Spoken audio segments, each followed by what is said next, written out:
Hello and welcome to this CPD session talking about RPSA Essentials program. We believe this is the most significant package of member benefits ever offered to residential surveyors, and in the next hour or so I'm going to tell you about the program, how all the elements work, how you can access them. So let's crack on straight away. Just a few little things to note right away to start with. The slides that you see here will be available on the RPSA website on the news page later on, together with this video. The video will be there, as I say, and you're welcome to share it with colleagues and to put it on social media. I think we want to really just spread the message and let everybody know exactly what we're doing. If you've got any questions, then please email them to essentials@rpsa.org.uk, and we'll be very happy to provide clarity for you on anything that you need to know. So for those of you who are not familiar with RPSA, who are we? Well, we are a not-for-profit organisation representing independent residential surveyors. Membership of the RPSA has doubled in the last year or so and is continuing to grow at a very significant rate. Our panel, which we'll talk about a little bit more in detail later on, is putting more than £1 million a year into the pockets of members. And I know of no other professional organisation that supports its members in quite that way. We run CPD sessions and our meet and greet events around the country, where we simply turn up at a pub somewhere. We do tell you where we're going to be, and we'll turn up on a Wednesday night for a few hours, invite anybody to come along just to meet us, chat, find out about RPSA, learn about surveyors, chat and network with other surveyors. If you're watching this before November and December 2021, then our conference at the National Space Centre in Leicester on November the 10th of November. Reach for the Stars is the title, and it really is a springboard to take RPSA forwards into the next year. That event is just £120 for members plus VAT, £160 for non-members. It represents incredible value for the day. You really will enjoy it. It's going to be a great event. We also have two student conferences coming up. So on the 24th of November, in Swindon at the National Self-Build and Renovation Centre, and then in Preston on the 1st of December at Cotton Court. The events are just £60 plus VAT, and they're really all about how to be an independent surveyor, what you can do with your qualification. So on the PDFs of this presentation, there is a live link there, but if you go to RPSA website, which is rpsa.org.uk, and go to the events page, you'll find all the details. And for the main conference, there is a hotel option as well, which is independent. It's through Hilton Hotels. We've arranged a special deal, and you can stay either the night prior to the conference, which is the 9th, the night of the conference, which is the 10th, or both nights if you prefer. It would be great if you come along. These are your events, and really we would love you to support them. We'd also love to see you supporting us on social media, so please do share and spread the word about RPSA and what we're doing in the Essentials program on LinkedIn, Facebook, etc. Also, you're welcome to join into the Residential Property Surveyors Network on either of those channels, and those are really open forums. We welcome all comments, good, bad and different.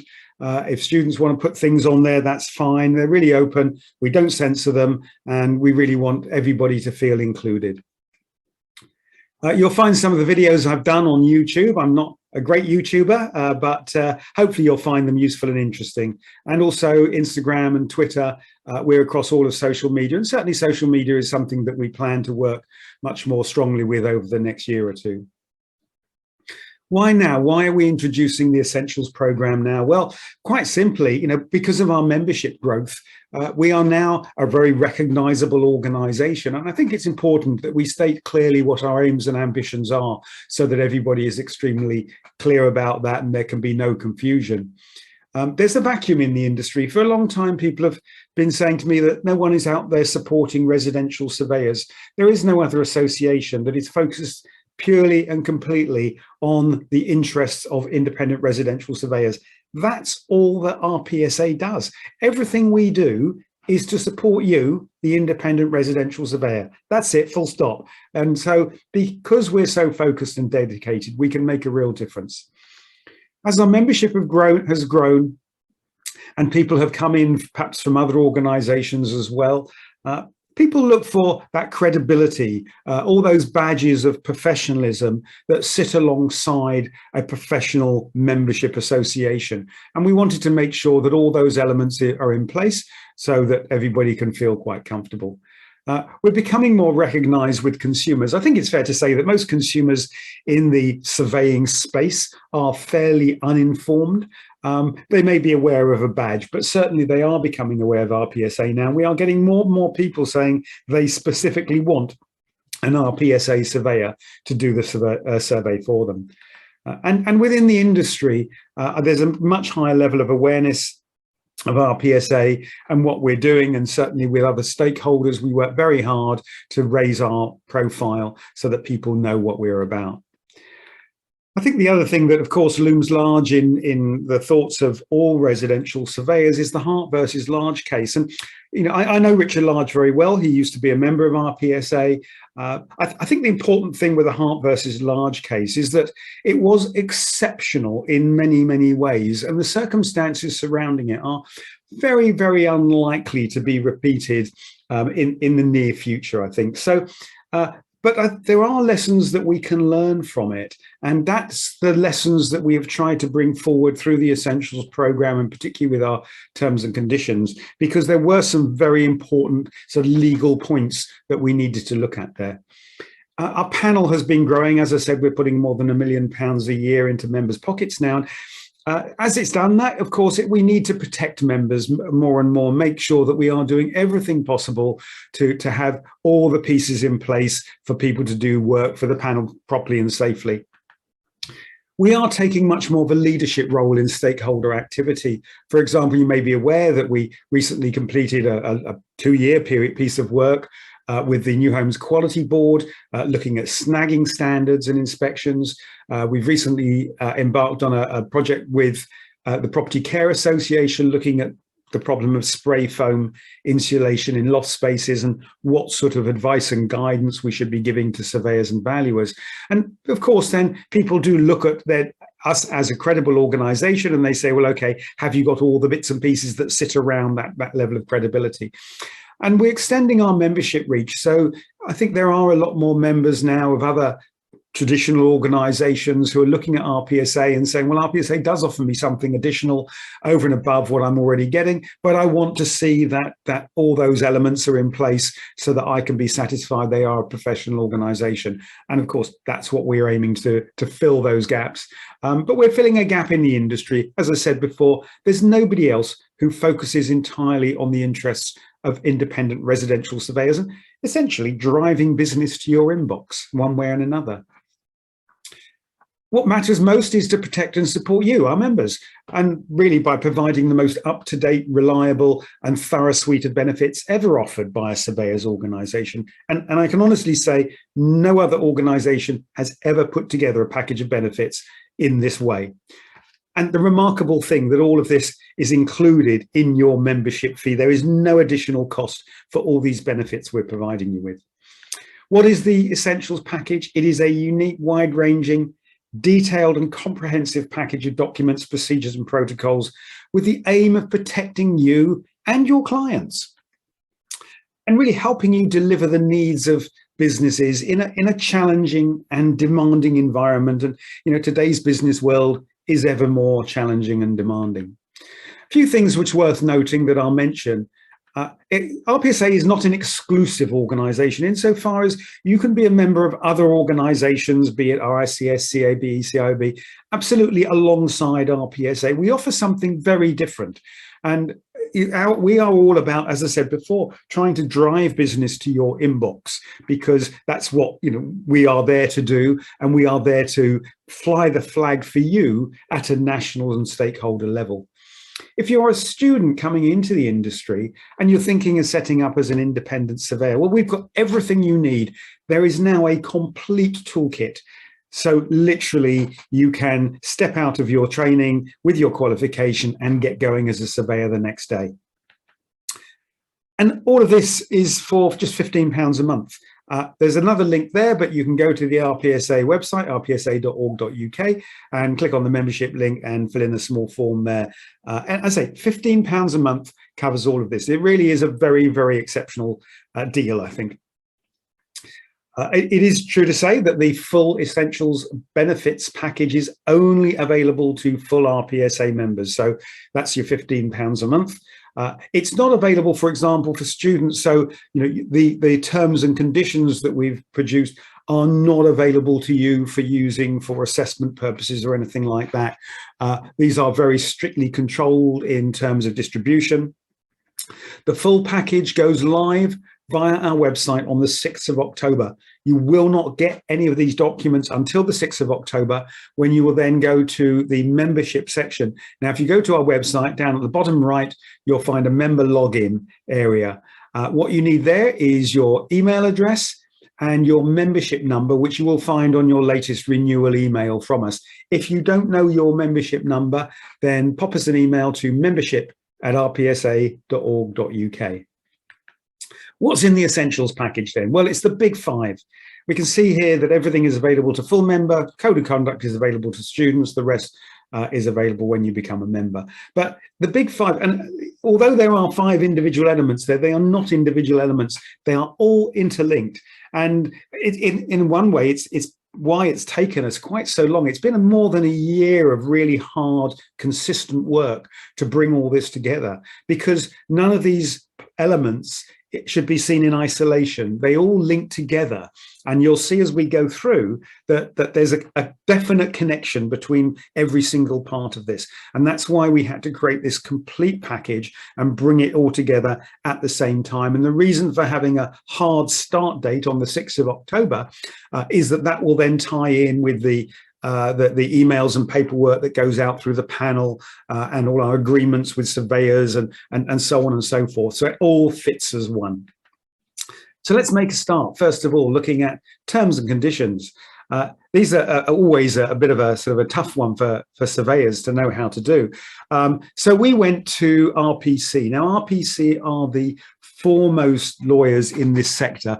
They advise RICS, for instance, and you may have seen, particularly after the Hart versus Large case, that RPC did quite a few webinars, and they were on panels and so on, talking about the impact of the case on surveyors and valuers. So RPC really are the horse's mouth when it comes to to terms and conditions for surveyors, as one would expect, being very, very experienced and knowledgeable lawyers. They don't come cheap.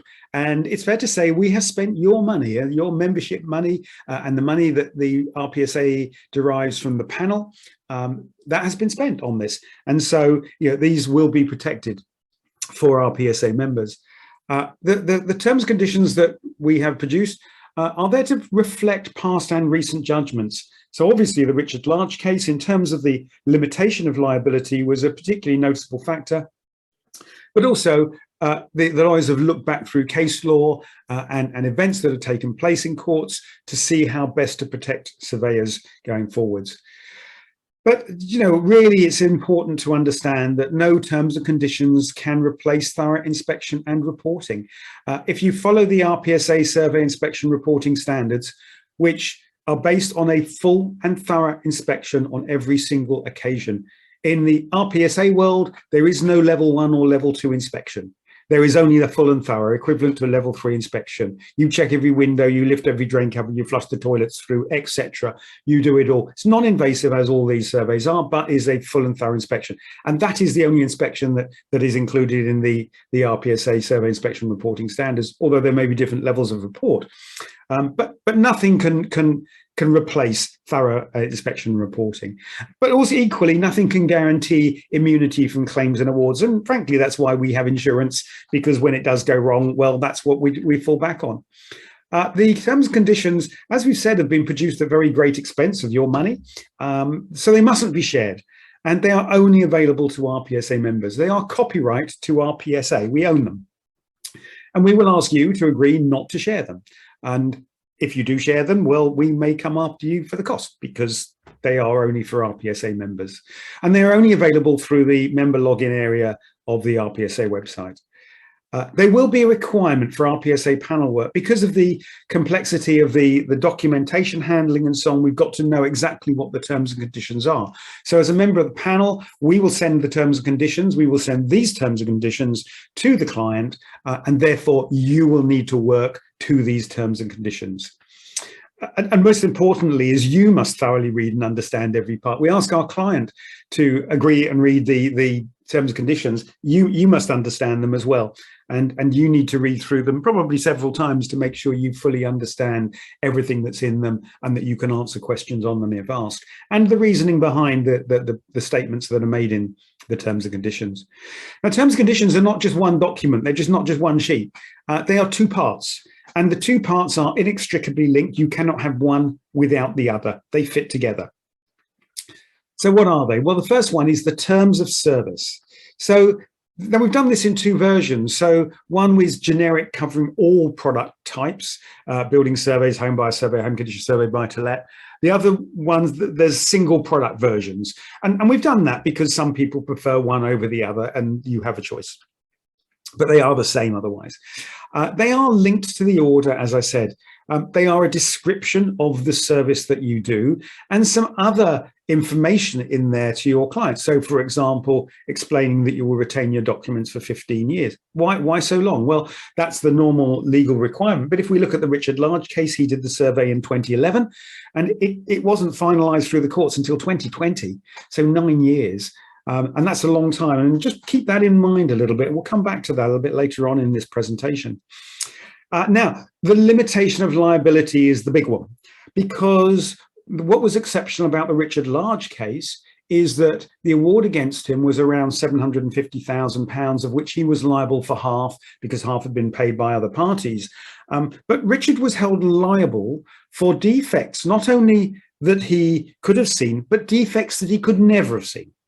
So that's why the terms and conditions include these statements. We're responsible to you for foreseeable loss and damage caused by us.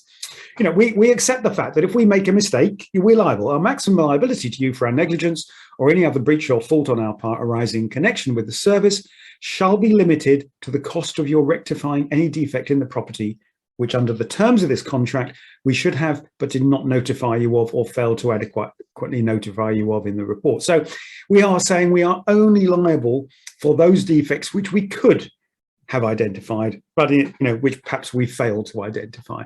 And what we are excluding is liability for defects that we could not have identified. Now, the other important thing to remember with limitations of liability is if you have a contract between two commercial parties, a court would judge that both those commercial parties should have adequate access to professional advice to understand the implications of a limitation of liability. But in this case, we're a contract between a corporate individual, which might be you as an individual, whether you're an individual trader, limited company, whatever, you're the corporation, if you like, and a consumer. And in those cases, a court would say that a consumer would not be anticipated to have access to legal advice and therefore might not understand the implications of a limitation of liability. And it is our duty, therefore, as the corporate side of that contract, to make it absolutely clear to the client what it is they're agreeing to and make sure they understand it. Now, we'll come back to that in just a moment, because we're moving now onto the order. And this is the bit that they have to kind of agree to, really. It sets the terms that sit aside the description of service. Now, the order, it's fair to say, we've given you example order forms with all the information that you need to gather. But you don't have to send it as a piece of paper. It can be done electronically, or you could do it DocuSign, or you can just do it as an email, as long as you get the information. So what is that information? Well, the first thing is, who's the registered owner going to be of the property? Now, we don't always get paid by the person who's buying the property, do we? We might have, father paying for the survey for his daughter, but the daughter's name is going to go on the title. We've got to establish who is going to be buying that property and whose name will be on the title. And that's what should go onto the order form. The surveyor's name, company contact details. And don't forget, if you are a limited company, you are obliged by law to put your registration number and an address at which documents can be served. So that might be the registered office address or another address, but you are obliged to put that on your documentation. So do make sure you include that. What's the address of the subject property? And that may seem sort of blindingly obvious, but actually it's not, is it? You know, is it Old Farm Cottage or Old Cottage Farm? Is it Old Cottage Farm plus annex, etc.? What I use is the post office website and the local authority website, and try and make sure we can clearly identify the property. And also, of course, you know, perhaps if there's any exclusions there, you know, excluding, you know, outbuildings or something like that, make it as clear as possible on the order what it is you are inspecting. What's the date of the survey if known? What's the purpose of the survey? And of course, we will be moving into a world in the not too distant future where we're doing more and more surveys for sellers or owners as well as purchasers. And so they will have different needs depending on which one they are. So again, make it clear on the order what is the purpose of the survey and what is the service. You know, make sure you get it right. If it's a home condition survey, make sure the wording is right. If it's a home buyer's survey, don't write home buyer's report. Make sure you know what the product exactly that you're offering, what the fee is, and plus VAT, of course, if applicable, and then a declaration that the client has to agree to. And this is the really important bit. You've read and understood this order and our terms and conditions. You understand the scope of the report to be prepared by the surveyor and its limitations. You have read and agreed to the limitation of our potential liability, which is set out in the paragraph of our terms and conditions with the heading our maximum liability. And I know you are going to shout at me and say, what, we've got to start shouting about negligence and so on at the time of the order. We don't want to highlight all this to them. I'm sorry, you have to. It's simple as that. You know, and what I would say is, you know, you can choose, other than for panel work, you can choose not to use these terms and conditions if you, and this whole thing if you want. It's up to you. However, what I would say to you is this: is that we have been to the most knowledgeable lawyers in the land in this particular topic, and they have produced these for us. Now, do you think you know better than them that we shouldn't be doing this? I think we have to look and say, look, if a client says, no, I'm not signing that, then we should walk away. We're probably better off walking away anyway, because they are probably going to be a difficult client. So, yeah, you know, I understand you know, how you might see this as a bit of a negative, but at the same time, it's there to protect you. I'm going to show you this slide again, because I think having now talked a bit about the terms and conditions and the elements of the description of service and the order, it might make a little bit more sense in some respects. You know, we have been to RPC. They are the horse's mouth, as I said. You know, that's why they've come up with this, and that's why we wanted them to do this, because we wanted the very, very best terms and conditions we could possibly produce. And they do take account of recent judgments, you know, and that's how law is made. You know, these terms and conditions have not been tested in court, because they won't be tested in court until there is a case somewhere. But we want to try and not have a case if we can, and then they never have to be tested. But you know, we can't replace thorough inspection and reporting, and I will keep repeating and keep repeating. If you work to the RPSA survey inspection reporting standards on every single occasion, you will minimize the risk of claims and complaints. But we cannot guarantee immunity from claims and awards. They happen. It's part of our job.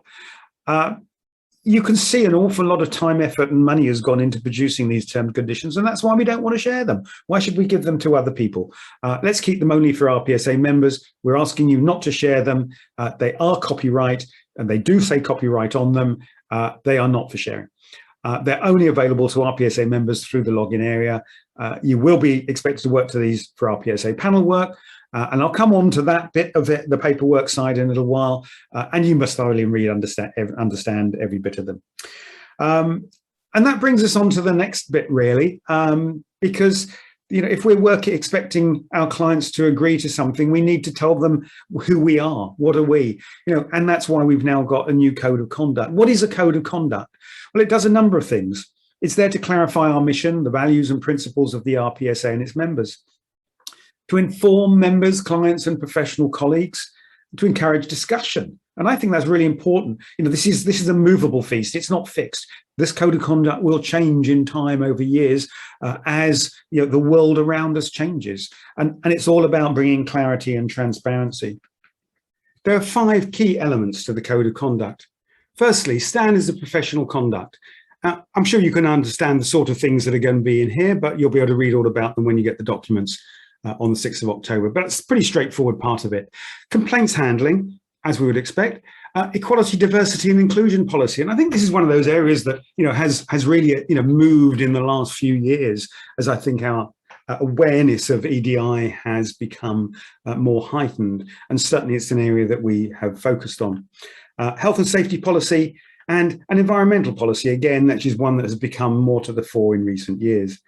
The key part of the Code of Conduct, though, is the main statement that it's the overarching objective that all RPSA members should provide the highest levels of quality in the services and products that they offer to their customers, and that those are delivered in a decent, honest, ethical, and professional way. Now, what's not included, and you may raise an eyebrow here, but we thought long and hard about this, and I think we're quite comfortable with these decisions. So the first thing that's not included is a CPD requirement. And why is that? Well, when we look at what other organizations do and they say you've got to do 20 hours or 24 hours. Now, my view is you are a professional. You know you need to do CPD. That's what being a professional is all about. Being a professional is about managing yourself and monitoring yourself. We don't need to tell you to do CPD. And the trouble is that if we set a mandatory limit or amount for CPD, it means every year you've got to fill in a log and you've got to upload it. We've then got to look at it and say, well, actually, that magazine that you read, that doesn't count, or that hour's CPD is not seen as official CPD, or you were 3 days late uploading your log and we've now got a disciplinary process. This just ties up the resources of any organization. It's extremely costly, and it actually delivers very, very little benefit. You need to do CPD. You know what your strong areas, your weak areas are. When you identify those, which is what we should be doing. As professionals, we are constantly analyzing our own performance, and in doing so, we recognize where we need to do CPD. So I think that you are the best judge of the type of CPD you need to do. If you want to do 60 hours, 80 hours, 100 hours, it's fine. We don't want to limit you to 20 hours. Do whatever you want, but do it really well and keep doing it. And that brings you on to the sort of compliance, really. The code says it's the duty of every member to advise the RPSA membership officer if for any reason they're unable to comply with the requirements of the code. Members of all grades must meet the standards of professional conduct. Well, as we just said, you as a professional, you judge yourself. That's what being a professional is all about.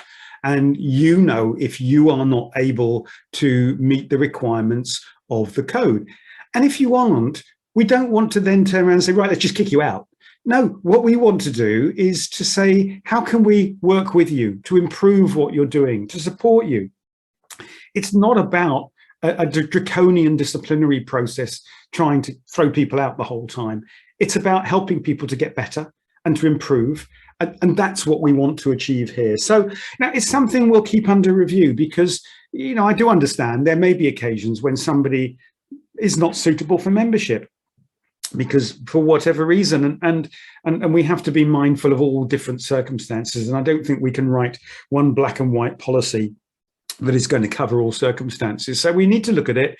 We will keep it under review. And, but for the time being, I think, it's down to you personally, individually, to look at yourself honestly and say, what do I need to do? Firstly, to make sure I'm meeting these standards of professional conduct, and where do I need to improve my skills and knowledge and behavior or service, whatever it might be. If we look at the equality, diversity and inclusion policy, it is included in the Code of Conduct, so you'll find it there. Members of all grades must conduct their affairs so as to avoid discrimination of any description and comply with the terms of this policy.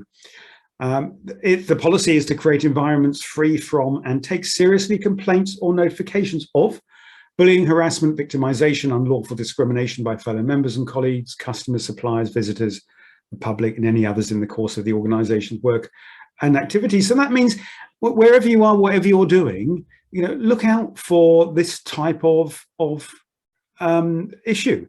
And it might be that you go into a house and there's evidence perhaps of of modern day slavery.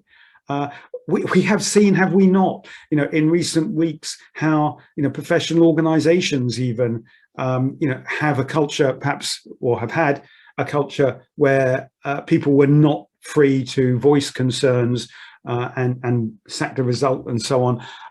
So, it is very important that we if we see something, we put our hand up and say, I've seen this and I'm doing something about it. And we might not always make ourselves popular when we do that. And it might be to our own loss sometimes, but we have to do it. And that, again, is part of being a professional and saying, if I see something that is not right, I will take action. And, yeah, we do have to put ourselves out on a limb sometimes, but it's the right thing to do. And then we move on to the health and safety policy. So this is included in the Code of Conduct. It says that members of all grades must conduct their affairs and activities to reduce the risk of harm. There's two parts to this. So firstly, carry out risk assessments prior to undertaking any activities. And I'm a big fan of actually doing a written risk assessment, not because anybody needs to check it or anything like that, but I just think it helps us take that moment or two longer to think about what we're doing. We had a case recently where a surveyor doing a panel job lost the top of her finger on a loft ladder. I mean, how many of us have stood on a loft ladder and it's dropped and our hearts jumped in our mouth at what could have happened? And if we'd just taken a moment longer to do a risk assessment, we might have been able to avoid a potential accident. So what I would say to you is, think about your risk assessments, think about your work as you are going through it on a day-to-day basis. We are in a risky environment, particularly around lofts and so on and so forth. So just take that little bit of extra care and time and trouble. The other bit is to regularly review and update our skills on the knowledge of health and safety matters. Health and safety executive have a lot of really useful information. But again, if you feel that there's something else we could be doing in terms of CPD, then do let us know. Very happy to try and put something together. An environmental policy, again, this is included in the Code of Conduct. Members of all grades must conduct their affairs and activities with concern for the environment and with the intention of reducing the negative impact of their activities. And we need to regularly review our negative impact on the environment to find ways to reduce it. And I think all of us probably are guilty of saying, well, yeah, but I can't really make any difference. Well, yes, you can. Yes, you can make a difference. And it doesn't matter how small the little thing you do is, that will make a difference. So perhaps instead of stopping and buying a bottle of water in a plastic bottle, have a reusable bottle. And if you come to the conference, you might get some help in that regard. Or instead of perhaps buying a sandwich on the way to work in a plastic wrapper, make a sandwich at home and put it in a reusable Tupperware. Of course, electric cars are becoming more and more available, and I know there's a lot of perhaps misconceptions. I'm a big fan of electric cars myself, and they are really usable these days. I know a lot of people worry about range and so on, but actually it really isn't a big issue. If you want to know about electric cars, then do feel free to come talk to me. If you come to the conference, happy to have a chat with you about it. But there are ways that we can all reduce our negative impact on the environment, no matter how big or small they are. And if we all do a little bit, it all adds up to a lot. GDPR policy, the Code of Conduct says that you must meet the requirements of the UK General Data Protection Regulation. The important thing is that there isn't a GDPR policy in the Code of Conduct because you are required to meet the requirements of UK GDPR in any case. It's a legal requirement. You don't need to have it in the Code of Conduct. We have, and we'll give you an example GDPR policy, which you can have, put on your website, whatever. So you will have that. But it's a requirement. It's not, other than saying that you must do it, then it's there. Complaints handling policy, and the Code of Conduct says you must handle questions and complaints speedily and fairly. And we have given you a sample complaints handling policy. And that leads me very neatly on to number 3 in our big 5, the essentials. And that is the property ombudsman, because the property ombudsman is there. It's all about complaints, isn't it? Well, who are the property ombudsman? Well, they've been offering free, impartial and independent ombudsman services, resolving disputes between consumers and property professionals since 1990. And what is important here is they understand our world. So they know about property, they know what surveyors do, they know what complaints surveyors get. They deal in this world. So we're not talking to numpties here. These are very experienced and knowledgeable people who are doing independent and impartial reviews of our work.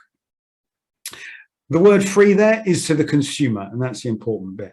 Now, RPSA has paid for your membership of the TPO, and you will automatically be included in the scheme. There is an opt-out option. Now, you can opt out if you have an alternative scheme or something like that, but if you are working for the panel, you can't opt out. You must be a member of the scheme. But you will be automatically enrolled in it. And as a result, you have to abide by some TPO rules. And that says you must operate and publish an internal complaints procedure. Well, we've given you a complaints handling procedure to follow. So that fits in very nicely. You must cooperate with the TPO. So if a consumer makes a complaint through the TPO, they will come to you for information. You have to give them that information, full stop. That's it, you have to cooperate. Now, there's fees for case reviews. And I know you're going to shout and scream at me here. Just hold on for a moment. As I said, RPSA has paid for your membership of the scheme. But for every case that comes through the TPO, there is a fee. So the fee is $250 plus VAT for early resolution procedure, or $375 if it goes through a full review. And I know you're going to shout and say, well, hang on a minute, that's not fair. A consumer makes a complaint. I don't think they've got a valid complaint, and I've got to pay. Yep, that's life. That's the way it works. The whole point of this is that it is a free, independent and impartial redress scheme for consumers, which is the responsible thing for us to offer. And obviously a TPO have to do some work to investigate, and there is a cost to that, and therefore we have to pay it. We have to just suck it up. That's the way it is. I'll come on to a little bit more detail about what the way it works though in a moment. And this is effective for surveys written after the 5th of October. So this whole program, the Essentials program, becomes effective, and the scheme becomes effective from the 6th of October. If you wrote your survey on the 4th of October and the client goes to the TPO, TPO will say, sorry, we can't get involved. The maximum level of award under the TPO scheme is £10,000. Now that will be covered by your insurance, less your excess. However, in order for that to happen, you've got to do something, and you must do this. And that's to inform your PR insurer that you are a member of the TPO scheme, and they will then endorse your policy accordingly. Now, they know these schemes, they understand these schemes. So, and we've spoken to insurers and so on, they know this. So they will abide by the adjudication of the TPO if an award is made, and they will pay it out without arguing, less your excess. But you have to inform them. So it's in bold in red in capitals for a reason. You have to do that. Make sure you tell your insurer that from the 6th of October, you will be a member of the Property Ombudsman scheme and with a £10,000 award limit. Okay, so how does the scheme work in practice? Well, firstly, the complainant must follow and exhaust your complaints handling process before any reference to the TPO. So if a client goes on to the TPO and says, I want to make a complaint against the surveyor, they'll say, have you been through the surveyor's complaints handling process? And if they say no, they say, well, you've got to do that first before we'll even talk to you. So that will get rid of a lot of the sort of smaller complaints.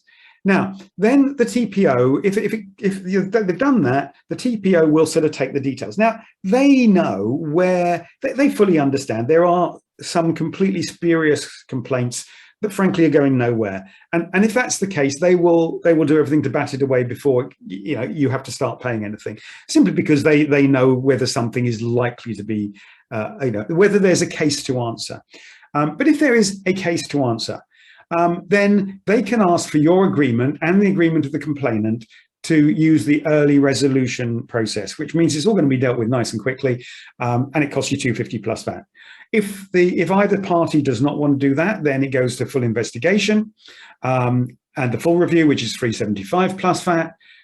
The complainant and the member will be advised of the decision after the TPO have done their investigation. You then both get a chance to comment. TPO will consider those representations and issue a final decision. Now, if the complainant accepts a decision, then it's binding on you. Your insurers will pay it out, whatever, or you pay it out. But alternatively, if they reject it, then they still can go to the courts and so on. That's the way it is. There's nothing here takes away their right to go to court. Now, what I would say is that this is the whole process is completed in 90 days. And I know you're going to say, well, it's 375 plus VAT, like 400 and whatever it is pounds. But just think of poor Richard Large. He did his survey in 2011, and it finally resolved in 2020. 9 years hanging over his head. Can you imagine how awful that must have been? I mean, just unimaginable.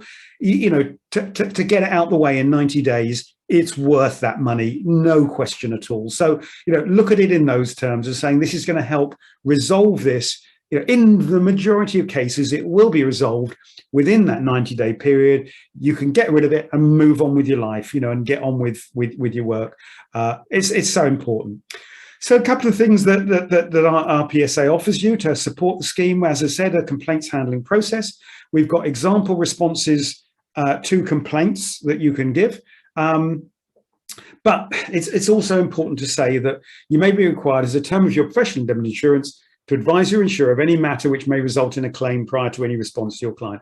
And we all know this is part of our policy, that we have to advise the insurer if something is likely to become a claim. And I understand that it's a bit of a, it's the grey in the middle of the black and white. And I do understand that. All I can say is, if in doubt, consult your insurer before making a response to your client. And I think you have to make a judgment. I had a case just the other day. I was talking to a surveyor and he had reported on a valley flashing as not being very good, but he accepted that he hadn't perhaps flagged it up quite as highly as he should have done. The client come back, they moved in 3 weeks later, heavy rain, it leaks, and they want to make a claim. Now, frankly, the worst that's going to be is maybe 1,500 quid. It's only replacing a valley. In those cases, you're probably better dealing with that, just getting it out the way and pay it off, whatever, move on, and don't go to your insurer. But if it's something that could turn into something else, then take it to your insurer. But you have to make a personal judgment, and only you can make that judgment. I can't give you legal advice. Moving on to number 4. Now we're talking about insurance. So let's talk about insurance. We've been working with Hammonds for a number of years and built up a good relationship with them, and they understand us, we understand them. And so we started talking to them about a bespoke professional indemnity insurance for a scheme for RPSA. And we've come up with one. This is unique in the industry. It's never, ever been done before. It's not for everybody. It's not going to work for many people. It will work for some, not for others. But it's a start. And I think that the way to look at this is that this is your starting point, and you can go back to Hammonds from here and say, okay, my circumstances are this. This policy is especially aimed at newer or low volume practitioners, perhaps somebody new into the industry, or somebody who may be only doing 3, 4, 5 surveys a month, something like that. It is available to all members, though. It does require adherence to the survey inspection reporting standards. So there's a theme here, isn't there? And there is a discount also for Skyline users. Now, it refers to surveying activities. What are those? So it covers building inspections, and this is taken verbatim from the policy. Building inspections and building surveying equivalent to level 1 to level 3 survey inspections. Now, frankly, insurers have not got the foggiest idea what the difference between level 1 or level 3 inspections are. They don't understand the differences between surveys. They really don't. You'd be amazed. It was a shock to me when I found that out, actually. But they don't really recognize those differences. So stop that sentence after the comma, if you like. So it covers building inspections, building surveys, home condition surveys, home buyer surveys, with an element of valuation, as long as it's not for lending purposes. So, if it's for matrimonial, probate, something like that, then that can be covered. Also, snagging and other activities, energy assessment, EPCs, party wall, schedule of DLAPs.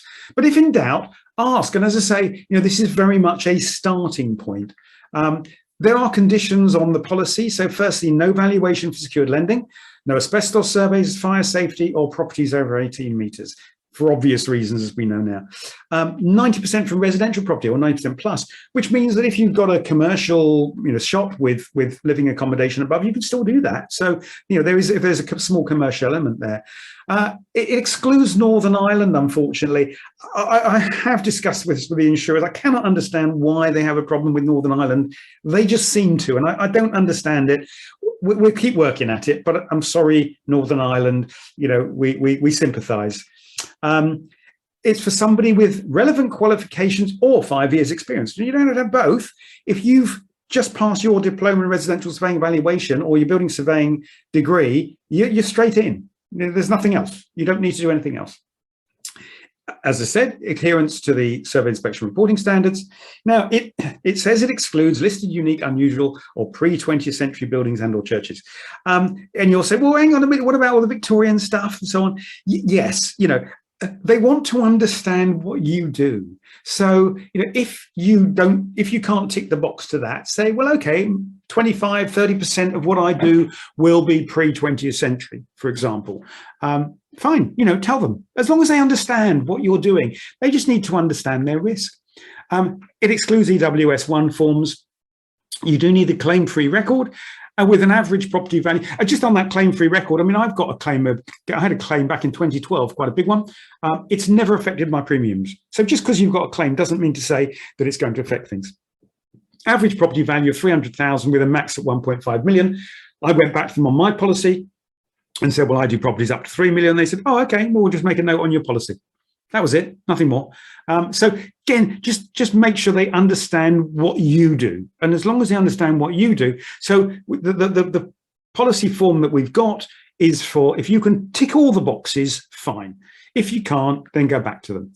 But look at the premiums. They are exceptionally low. I know many surveyors who are paying many thousands for insurance. And here we're talking less than 1,000. My own insurance is less than 1,000. So it is a very, very, very competitive rate. There's an underwriter's fee of £35. You get a 5% reduction when surveys are written using the Skyline platform. And the reason is that experience has shown, Hammonds, that people using Skyline actually get fewer claims. Reason being that the report format does help to cover things like limitations and so on, which are the areas which often cause problems. To just make sure, though, that you read the full details of any policy before proceeding with cover. And that brings us on to number 5, which is the RPSA panel. What is the panel? Well, it's a service for generating quality and confirmed survey instructions. The instructions are offered directly to members. They're received from third-party introducers or directly from consumers. The RPSA acts as an agent on behalf of surveyors. So we are just a facilitator, if you like. The contract, therefore, is between you the surveyor, and the client. We provide a document and payment service on your behalf, and we retain an agreed commission, approximately 30% for the service. Now, I'll come back to that because you think 30% just for a few documents and payments? Yes, but it's more than that. We make payment to you within 30 days. Often it's very much quicker than that. And you have to accept to work to the service level agreement. So what is that service level agreement? Well, it defines what services RPSA provides, what the fee arrangements are, what are the time expectations for you from confirming you want the instruction, booking the survey, doing the inspection, reporting, the whole thing normally within a couple of weeks. What are the surveyor requirements? You've got to be a member of the TPO scheme. You've got to have PI. You've got to have complaints handling process. We've given you all that. You've got to work to the survey inspection reporting standards. The formats for surveys that are acceptable are the Sava Home Condition Survey or the Skyline Home Condition Survey, Buy-to-Let or Building Survey. And just for those of you that aren't aware of the background, is that originally we were just working with Sava on the Home Condition Survey, and we went to them and said, we've got a demand for building surveys. Would you be happy developing the Home Condition Survey into Building Survey? And they just said, well, no, it's not something we want to do. So we then had to go out and look at the market as RPSA. We looked at the market and we couldn't find any really good building survey products out there. And that's why myself and Jerry Quinnell then set up Skyline to develop the software to deliver the building survey, because the cost of software is so high, that when we got quotes for it, they were in the hundreds of thousands of pounds. So Jerry and I invested in it, and that's why we created that. So very much it was created to deliver that need for RPSA. And we've developed other products alongside it. I mentioned about the services that RPSA provides in return for the roughly 30% commission. Well, just to say, out of that 30% is that RPSA itself gets a chunk. And that chunk of money all helps to provide the services and so on that RPSA provide. So things like conferences and meet and greets and terms and conditions and all those other things that RPSA is doing. But alongside the sort of basic documentation and so on, we're doing sales and marketing of surveys and RPSA in particular. So for example, if you go to gov.uk, the How to Buy guide, which is available there, it says, you can get a survey from RPSA, RICS, ISVA, but we're mentioned in that with a click through. Which magazine, Money Advice Service. If you go to Barclays website, look at surveys, it said it's a good idea to have a survey and go to the RPSA. Could you get your company name on Barclays website? Well, no, it's not going to happen. That's what we're doing, and that's the way we're helping to drive the business through the RPSA panel. We work with corporate contracts. So for instance, with Legal & General, we do all their building surveys. So, they get an inquiry for a property that needs a building survey, it comes through to us, we deal with that. That takes a lot of work, managing that relationship takes a lot of work, but it means that we can help drive those surveys through. We get a lot of inquiries coming directly through the website, and Andrew McCall, and I have to just take my hat off to Andrew McCall and his team who run the panel, and they do an amazing job. Last month, the conversion rate of surveys coming through the website was more than 45%, which is an incredibly high conversion rate and good fees, which are all passing those through to members. We've created a bespoke panel management system to help you with managing your instructions that come through and uploading reports, uploading your invoices and all that sort of thing to make it as simple and seamless as possible. We only give you confirmed instructions, so you don't have to do any work for the instruction. It's already there.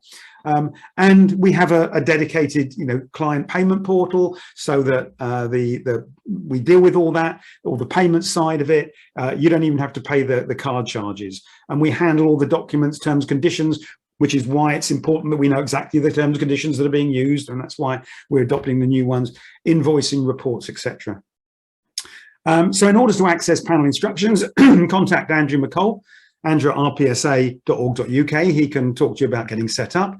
You need to provide evidence of your PI, what postcodes you want to work in, and then you have to be able to use the Saba Home Conditions Survey or Skyline products.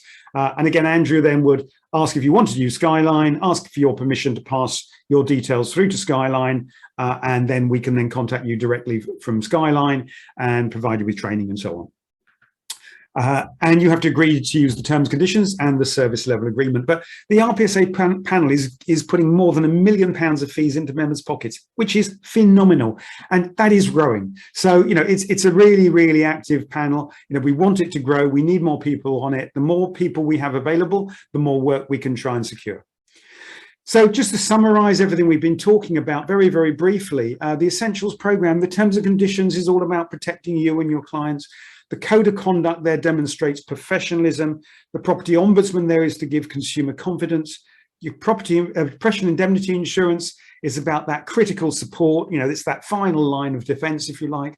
And the RPSA panel is all about giving back to members. It is a fantastic package and really completely unmatched anywhere else in the industry. It really is very comprehensive. But you know what? There's more.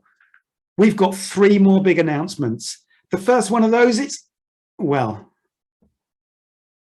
you'll find out if you come to the conference. So if you come to the conference, you're going to hear some more very big announcements, which will take this to the next stage. We've called the conference Reach for the Stars, and really it is moving right into next year. So yeah, if you've got any questions, essentials@rpsa.org.uk. Thank you for listening today. I hope you found it very useful, and we look forward to hearing from you soon. Thank you very much. Bye for now.